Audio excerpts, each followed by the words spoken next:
Hi అండి. ఈరోజు మధ్యాహ్నం లంచ్ అయితే ఏం చేశానో చూపిస్తానండి. ఇక్కడొచ్చి వేడి వేడిగా అన్నం అయితే చేసుకున్నాను.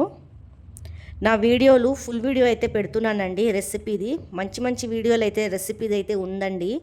వాచ్ చేసి అయితే చూడండి. సగం చూసి అయితే వదిలిపెడుతున్నారు. సపోర్ట్ చేయండి. ఫుల్ వీడియో వాచ్ చేసి అయితే చూడండి. ఎలా చేశానో తెలుస్తుంది. ఇక్కడ వచ్చేసి అయితే మామిడికాయ పచ్చడి అండి. వేడివేడిగా అన్నము, మామిడికాయ పచ్చడి, తర్వాత పాపడాలు, ఉప్పు చేపలు, ఇక్కడ వచ్చి వంకాయ, మునక్కాయ సాంబార్ అండి. చాలా టేస్టీగా అవుతుంది ఇట్లా చేసుకుంటే. మునక్కాయ వంకాయలు వేసి సాంబారు చాలా బాగా అవుతుందండి. మీ ఎంతమందికి ఇట్లా మునక్కాయ వంకాయ సాంబార్ ఇష్టం ఉన్నదో, అప్పడాలు, ఉప్పు చేపలు, పప్పు కామెంట్ బాక్స్లో కామెంట్ అయితే చెయ్యండి. లైక్ సబ్స్క్రైబ్ అయితే చేసుకోండి. వీడియో అయితే ఫుల్ వీడియో అయితే వాచ్ చేసి అయితే చూడండి. రిక్వెస్ట్ అయితే చేస్తున్నాను.